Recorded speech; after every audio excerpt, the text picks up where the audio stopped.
갈라디아서 2장 1절로 10절입니다. 갈라디아 2장 1절로 10절 우리 한 목소리로 봉독하겠습니다. 14년 후에 내가 바나바와 함께 디도를 데리고 다시 예루살렘에 올라갔더니 계시를 따라 올라가 내가 이방 가운데서 전파하는 복음을 그들에게 제시하되 유력한 자들에게 사사로이 한 것은 내가 다름질하는 것이나 다름질한 것이 헛되지 않게 하려 함이라. 그러나 나와 함께 있는 헬라인 디도까지도 억지로 할례를 받게 하지 아니하였으니 이런 가만히 들어온 거짓 형제들 때문이라. 그들이 가만히 들어온 것은 그리스도 예수 안에서 우리가 가진 자유를 엿보고 우리를 종으로 삼고자 함이로되 그들에게 우리가 한시도 복종하지 아니하였으니 이는 복음의 진리가 항상 너희 가운데 있게 하려 함이라. 유력하다는 이들 중에 본래 어떤 일이든지 내게 상관이 없으며 하나님은 사람을 외모로 취하지 아니하시나니 저 유력한 이들은 내게 의무를 다하여 준 것이 없고 도리어 그들은 내게 무할례자에게 복음 전함을 맡은 것이 베드로가 할례자에게 맡은 것 같은 것을 보았고 베드로에게 역사하사 그를 할례자의 사도로 삼으신 이가 또한 내게 역사하사 나를 이방인의 사도로 삼으셨느니라. 또 기둥같이 여기는 야고보와 게바와 요한도 내게 주신 은혜를 알므로 나와 바나바에게 친교의 악수를 하였으니 우리는 이방인에게로 그들은 할례자에게로 가게 하려 함이라. 다만 우리에게 가난한 자들을 기억하도록 부탁하였으니 이것은 나로 본래부터 힘써 행하여 왔노라. 아멘. 독립적이면서도 동일한 복음, 이런 주제로 함께 은혜를 나누겠습니다. 오늘 말씀에 보면 사도 바울이 14년 후에 바나바와 함께 디도를 데리고 다시 예루살렘에 올라갔다, 이렇게 말씀합니다. 근데 1장에 보면 바울은 갈라디아 지방에 있는 여러 교회에 거짓 교사들이 들어와서 은혜의 복음 외에 할례를 받고 율법을 지켜야 구원을 받는다, 이런 다른 복음, 거짓 복음을 전해서 그들에게 저주를 받을지어다, 강력하게 갈라디아서를 기록하고 있습니다.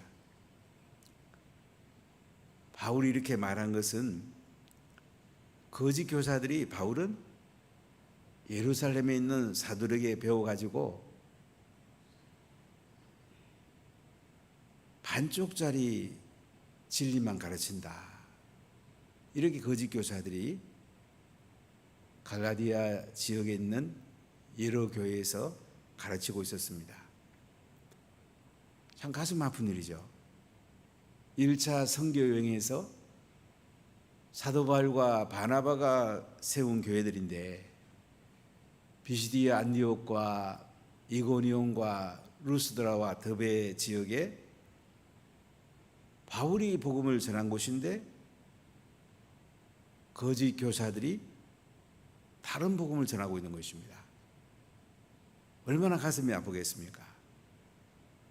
그래서 그들에게 저주를 받을지어다, 아주 강한 의지로 이 편지를 적어가고 있습니다. 그리고 바울은 자기가 사도인 것을 강력하게 주장합니다. 내가 예루살렘에 가가지고 베드로나 야고보나 요한 이런 사도들에게 이 복음을 배워가지고 내가 전하는 게 아니다. 내가 다메섹으로 가다가 부활한 예수님을 만나고 하나님께 직접 받은 계시의 복음을 전한다고 강조합니다.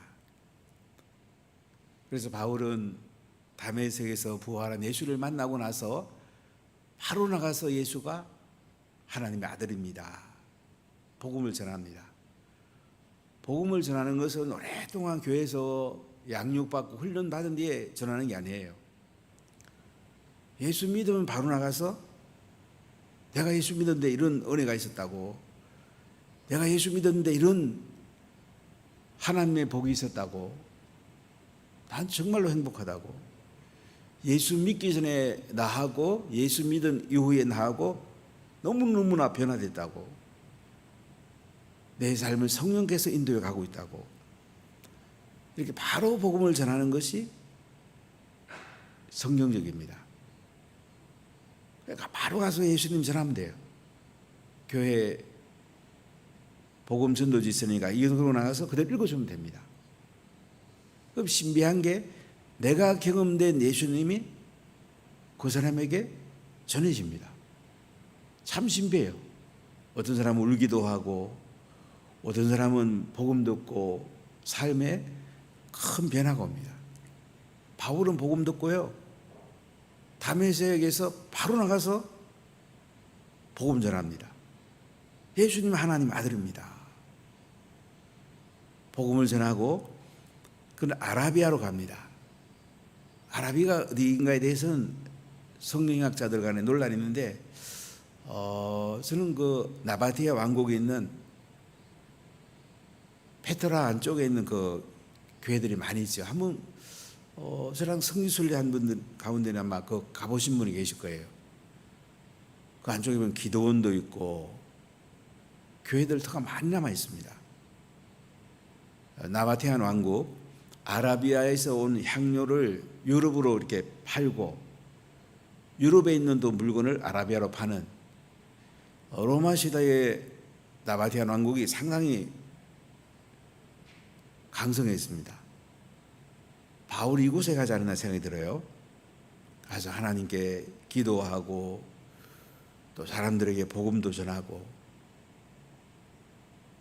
이렇게 한 3년 정도 아라비아에 있다가 다메섹으로 올라갑니다. 예수님을 만난 곳이 다메섹이죠. 지금 시리아의 다마스커스입니다. 그리고 3년 만에 이제 게바를 방문했다. 그러니까 아라비아에 3년이 있었던 거예요. 예루살렘의 게바, 베드로를 방문하고 예루살렘에 올라갑니다. 가서 15일 동안 머물러요. 잠깐 머물러요. 그러니까 베드로에게 지금 복음을 배웠다는 게 아니에요. 거기서 가보면 주의 형제 야고보, 예수님의 동생 야고보가 총회장이 있는데 이 야고보하고 다른 사도는 보지 못했다. 1장 18절 19절의 말씀입니다. 잠깐 예루살렘 올라갔다가 내려왔다는 거예요. 그리고 수리아와 길리기아 지방에 이르렀다. 길리기아는 다소가 있습니다. 한 다소로 간 적이 있었는데 유엔 용사로서 6.25 전쟁에 참전한 분을 우물가에서 만났어요. 바울 얘기하는 거 이분이 알아듣더라고요. 자기는 우리 대한민국을 형제로 생각한다고, 피로 맺은 형제가 아니냐고, 이렇게 터키 연세대 신문이 얘기해서 굉장히 놀란 적이 있는데, 이 길리기아 다소, 여기서 바울은 아버지가 로마 시민권을 가졌기 때문에 자기도 로마 시민권을 가지게 됩니다. 이렇게 다소에 있다가 수리 안디옥에 교회가 세워지죠. 이방인들에 의해서 교회가 세워집니다. 헬라 사람들의 교회가 세워져요. 그래서 바나바가 바울을 불러서 수리 안디옥에서 이제 같이 사역하다가 성령의 인도를 따라 선교사로 파송을 받습니다. 자, 이렇게 1차 선교여행에서 터키 남쪽에 있는 갈라디아 지역의 복음을 전했고, 그러고 나서 예루살렘에 올라간 뒤에 그 다음에 14년이 지납니다. 그리고 바나바와 함께 디도를 데리고 다시 예루살렘에 올라갔다. 그러니까 바울은 AD 33년에 회심한 것으로 성경학자는 생각합니다. 예루살렘 공회가 AD 49년에 열렸어요. 그러니까 14년 후에 예루살렘에 올라갔단 말은 AD 50년경. 이때 바나바와 함께 디도를 데리고 예루살렘에 다시 올라갔다. 자, 2절 읽어볼까요? 계시를 따라 올라가 내가 이방 가운데에서 전파하는 복음을 그들에게 제시하되 유력한 자들에게 사사로이 한 것은 내가 다름질하는 것이나 다름질한 것이 헛되지 않게 하려 함이라. 계시를 따라 올라갔다. 사도들은 하나님의 계시를 받을 수가 있었습니다. 사도시대 지나고 계시를 받을 수가 없어요. 계시가 다 지금 성경으로 기록되어 있거든요. 지금 계시를 받는다 그러면 그건 이단이에요. 자, 계시를 따라 올라가서 내가 이방 가운데에서 전파되는 복음을 그들에게 제시했다. 예루살렘에 올라가서 갈라디아 지역에 가서 이방 지역에 가서 복음 전했다. 뭐 다메섹구스나 또 바울은 가는 곳마다 복음 전했으니까요. 이방 가운데 전파하는 복음을 그들에게 제시했다. 얘기 뭡니까? 바울은 베드로부터 요한으로부터 복음 받은 게 아니에요. 하나님께로 받았다는 얘기를 지금 계속 하고 있는 거예요. 유력한 자들에게 사사로이 한 것은 내가 다름질하는 것이나 다름질한 것이 헛되지 않게 하려 함이라. 자, 예루살렘에 올라가서도 유력한 자들에게 복음을 전합니다. 우리는 어디 가나 복음 전하는 거예요. 유럽 가서도 복음을 전하고 미국 가서도 복음을 전하고 아프리카 가서 복음 전하고 제가 오랫동안 선교해 보니까요, 선교사로 가서 제일 하기 쉬운 데가 어떤 면에서는 아프리카예요. 우리가 아프리카 같은 데서 막 고생하고 오면 막 선교사들 참 대단하다 이렇게 말하고, 물론 그렇게 할 수 있어요. 그런데 어려운 직이라고 복음 전하기 힘든 게 아니에요. 사실 복음 전하기 제일 힘든 데는 유럽이에요. 유럽. 영국 같은 데가 복음 전하면 우리나라 말하면 씨알도 안 먹혀요. 참 안 쉬워요. 이성옥 선교사님 버밍엄에서 이제 사셔서 그 한 몇 개월 있은 적이 있는데, 그 나가는 교회 가보니까 파키스탄, 인도 사람, 주로 이제 아시안 계통 사람들은 복음이 들어가요. 영국 사람은 굉장히 어렵습니다. 그런데 영국 사람이 복음 전하는 분도 있대요. 런던 외곽지에 가보니까 우리나라 선교사 가운데 한 분이 가까워 방문하면서 영국에게 복음 전해요. 제가 그 부분에 굉장히 충격을 많이 받았습니다. 로고소 이끌기도 하신 분이신데, 런던 바이블 카리지 나오신 분인데, 그분 부부가 영국인들을 목회를 하더라고요. 혹한 그런 분들이 있습니다. 굉장히 어려워요. 그런데 동남아라든지 아프리카라든지 이런 데 가보면 복음은 훨씬 더 쉬워요. 이스라엘 나라도 물론 어려워요. 그래서 서구보다는 더 복음이 잘 들어가요. 인도도 핍박은 있지만 복음은 잘 들어가요. 그러니까 우리가 고생하느냐 안 하느냐 그보다 전략적으로 복음이 제자 삼는 라인을 통해서 잘 전해지고 있느냐, 이게 선교의 핵심이에요. 우리나라는 가서 고생 시큰한 얘기 오면 그냥 눈물 짜고 그냥 이렇게 은혜 받았다고 그러고, 그보다 더 중요한 거는요, 정말로 가서 제자가 세워지고 복음이 성령의 기름 부은 가운데 힘있게 전해지고 제자가 재생산되느냐, 이게 가장 중요한 거죠. 바울은 예루살렘에 올라가서도 유력한 자들에게 사사로이 복음을 전했다. 1대1로 만나는 사람 가운데 복음 전했단 말이에요. 왜 그래요? 내가 다름질하는 것이나 다름질한 것에 헛되지 않게 하렴이라. 우리가 복음 전하면 내가 은혜를 받아요. 지난번에 행복고사 하면서 우리 사역팀들도 같이 은혜 받잖아요. 우리가 27번 같이 했잖아요. 27번 매일 한 분도 계시잖아요. 매일 한 분들 은혜를 받아요. 난 지난번에 했는데 뭐 또 해. 우리가 은혜의 자리에 초청되는 거예요. 다른 사람들에게 복음을 전하다가 내가 은혜를 받는 거예요. 참 복음은 신비하죠. 자, 우리 3절 4절 같이 읽어볼까요? 그러나 나와 함께 있는 헬라인 디도까지도 억지로 할례를 받게 하지 아니하였으니 이는 가만히 들어온 거짓 형제들 때문이라. 그들이 가만히 들어온 것은 그리스도 예수 안에서 우리가 가진 자유를 엿보고 우리를 종으로 삼고자 함이로되.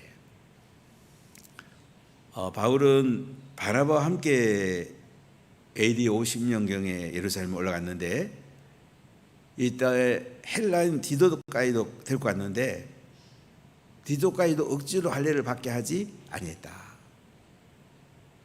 예루살렘에 디도를 데리고 왔는데도 그는 할례 받지 않은 헬라인인데 억지로 할례 받게 안 했단 말이에요. 이게 무슨 얘기입니까?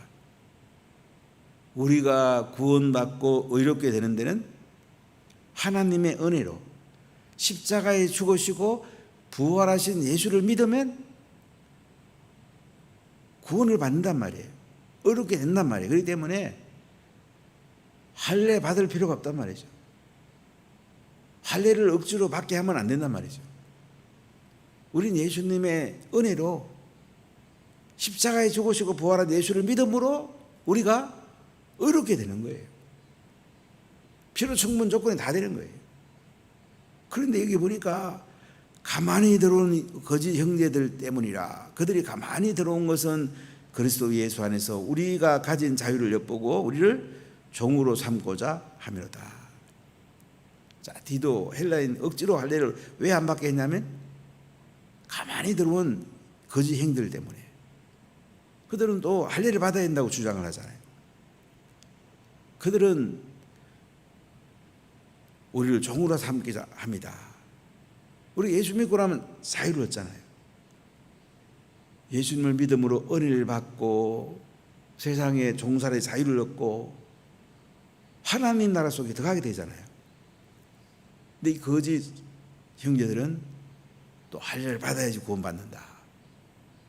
할례를 받아야지 자유를 얻는다. 이렇게 주장을 했거든요. 그래서 바울은 헬라인 디도까지도 억지로 할례를 받지 않게 했다. 자, 5절 같이 읽어볼까요? 그들에게 우리가 한시도 복종하지 아니하였으니 이는 복음의 진리가 항상 너희 가운데 있게 하려 함이라. 그렇습니다. 그들에게 우리가 한시도 복종하지 않았다는 말은 거짓 형제들에게 틈을 안 줬단 말이에요. 거짓 형제들은 예루살렘에서도 할례인 디도 할례 안 받았으니까 할례 받았다 막 이랬고 종으로 막 삼고자 했단 말이죠. 자, 그래서 바울은 우리가 한시도 복종하지 않았다. 이는 복음의 진리가 항상 너희 가운데 있게 하려 함이라. 복음의 진리. 성경의 가장 핵심입니다. 성경은 한마디로 말하면 복음이에요. 복음. 십자가에 죽으시고 부활하신 예수님, 다시 오실 예수님을 믿음으로 우리가 의롭게 된다. 이 예수님을 믿음으로 우리가 의로운 삶을 산단 말이죠. 이게 핵심이란 말이죠. 예수님께서 율법을 완성하셨고 제사를 다 완성하시기 때문에 우리 예수님 안에서 성령 충만하면 의롭게 되고 의롭게 산단 말이죠. 우리가 자꾸 이제 내 힘으로 율법을 지키려는 게 아니에요. 예수님이 다 율법을 이루셨기 때문에 우린 예수님 안에서 성령 충만 받으면 율법이 수동체로 지켜지는 거예요. 이게 복음의 진리예요. 굉장히 중요한 진리죠. 행함으로 내가 뭐 얻는다 그러면 나를 드러내는 거잖아요. 자기 공로를 드러내는 거잖아요. 그럼 예수님께 영광이 안 되죠. 우리는 행위로 하는 게 아니에요. 하나님의 은혜로 성령의 기름 부음으로 내 삶이 변화가 일어나고 그 속에서 행위가 수동태로 따라오는 거예요. 이 가장 정확한 복음의 진리인데 지금 거짓 형제들은 할례 받아야 된다. 인간의 행위를 강조하는 거예요. 그게 아니라는 거죠. 자, 6절을 같이 읽어보겠습니다. 유력하다는 이들 중에 본래 어떤 이들이든지 내게 상관이 없으며 하나님은 사람을 외모로 취하지 아니하시나니 저 유력한 이들은 내게 의무를 더하여 준 것이 없고 도리어 그들은 내가 무할례자에게 복음 전함을 맡은 것이 베드로가 할례자에게 맡은 것 같은 것을 보았고. 자, 유력하다는 이들 중에 본래 어떤 이들이든지 내게 상관이 없으며 하나님은 외모로 사람을 취하지 않는다. 그러니까 하나님은 외모로 사람을 취하지 않는 거예요. 할례를 줘야 된다. 율법을 내가 지켜야 된다. 우리 힘으로 율법 지킬 수가 없어요. 또 지켜지다도 하나님의 은혜로 성령의 기름 부음으로 지켜지는 거지 내가 지키는 게 아니에요. 내가 지킨다 그러면 내가 강조되는 거죠. 내가 영광을 받는 거잖아요. 하나님 은혜가 임하면 성령의 기름이 임하면 자연스럽게 지켜지는 거예요. 굉장히 중요한 원리예요. 자꾸 우리는 내가 뭐 하려고 그래요. 내가 할 수 있는 게 뭐가 있어요. 내가 해야 될 건 하나님 은혜를 받는 거예요. 성령 충만 받는 거예요. 믿음으로 반응하는 거예요. 이거 내가 할 일이에요. 내가 어떻게 율법을 지키고 내가 어떻게 공로를 쌓고 내가 어떻게 뭐 더 좋은 일을 하고 그게 아니에요. 그럼 벌써 율법주의가 되는 거예요. 우리 하나님 은혜 속에 들어가면 돼요. 계속 말씀 들으면서 성령 받고 그럼 하나님께서 내 삶 속에 율법이 지키지게 만드는 거예요. 이 참 놀라운 은혜죠. 굉장히 더디입니다. 이거는. 내가 뭐 하려는 것만 벌써 한바 율법주의에 빠지는 거예요.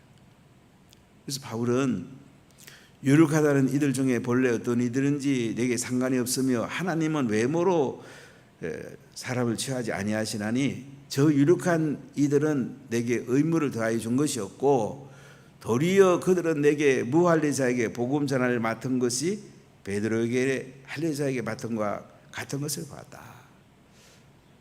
베드로는 할례자에게 유대인들에게 복음을 전하겠고 바울은 무할례자에게 이방인에게 복음을 전하겠단 말이죠. 자, 8절에 이렇게 말합니다. 같이 읽어볼까요? 베드로에게 역사하사 그를 할례자의 사도로 삼으시니가 또한 내게 역사하사 나를 이방인의 사도로 삼으셨느냐. 베드로에게는 할례자에게 바울에게는 무할례자에게 이방인에게 사도를 삼았다. 9절 10절 같이 읽어보겠습니다. 또 기둥같이 여기는 야고보와 게바와 요한도 내게 주신 은혜를 알므로 나와 바나바에게 친교의 악수를 하였으니 우리는 이방인에게로 그들은 할례자에게로 가게 하려 함이라. 다만 우리에게 가난한 자들을 기억하도록 부탁하였으니 이것은 나도 본래부터 힘써 행하여 왔노라. 바울은 두 번째 예루살렘에 가서 야고보 총회장을 만납니다. 예수님의 동생, 예수님이 부활한 뒤에 그 동생이 예수를 믿게 되죠. 기둥같이 여기는 야고보, 예수님의 동생 야고보를 말합니다. 사도 야고보는 이전에 목배임을 당하고 순교했죠. 게바와 요한도 내게 주신 은혜를 알므로. 이렇게 예루살렘에 있는 중심되는 지도자들이 바울에게 주신 하나님의 은혜를 그들이 알았어요. 그도 복음만으로 된다는 걸 알았단 말이죠. 그래서 바나바에게 친교의 악수를 하였다. 바울과 바나바에게 이 야고보와 베드로와 요한이 친교의 악수를 했다. 이런 얘기를 왜 합니까? 야고보와 베드로와 요한은 바울과 바나바하고 동등하단 말이죠. 바울이 하나님께 직접 복음을 받았다 이거죠. 그 얘기를 하고 있는 거예요. 우리는 이방인에게로 그들은 할례 자기로 가게 하려 함이라. 이렇게 하나님께서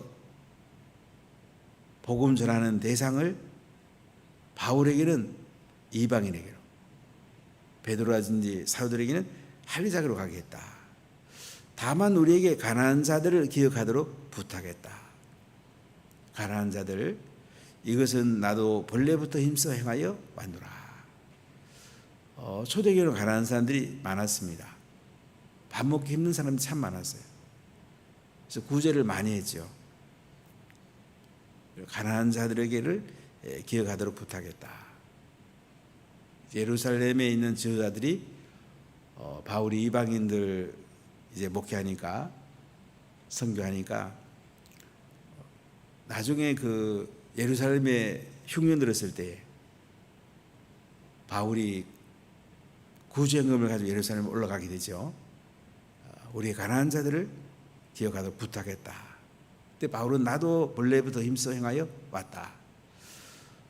우리가 다 같이 하나님 은혜로 살지만은 우리 주변에 가난한 사람들, 어려운 분들, 이분들을 우리가 배려하는 것이 굉장히 소중합니다. 그들을 섬기는 것이 우리에게 또한 은혜 받은 사람에게 중요하다는 것을 오늘 말씀하고 있습니다. 자, 오늘은 바울이 뭐라고 얘기합니까? 나는 하나님께로부터 복음을 받았는데, 계시로 복음을 받았는데, 예루살렘에 올라갔는데 베드로라든지 요한이라든지 예수님의 동생 야고보라든지 이 사람도 하나님께 복음을 받았고 나도 하나님께 복음을 받았다. 그렇기 때문에 디도를 데리고 올랐는데 디도에게 억지로 할례를 받게 하는 것은 거짓 선지자들이, 거짓 경제들이 원하는 거지만은 오히려 다시 종으로 삼고자 하기 때문에, 복음은 은혜를 주고 자유를 주는데 그렇게 하지 않았다는 거죠. 그러니까 십자가에 죽으시고 부활한 예수를 믿음으로 우리는 은혜를 받고 구원을 받고 자유롭게 된다는 거예요. 더 이상의 뭐가 필요 없다는 거죠. 할례나 율법을 지키는 것이, 인간의 행위로 하는 것이 필요 없다는 거예요. 그래서 우리가 이 바울이 피 묻은 복음을 우리에게 오늘도 전해주고 있습니다. 우리가 복음을 전하고 이 복음으로 사는 것이 자유를 얻고 하나님 은혜를 누리고 변화된 삶을 살아가는데 가장 핵심 중요하다는 것입니다. 또 다른 게 필요 없다는 거예요. 오직 복음으로 우리는 은혜 받고 변화된 삶을 살게 된다는 것입니다. 기도하겠습니다.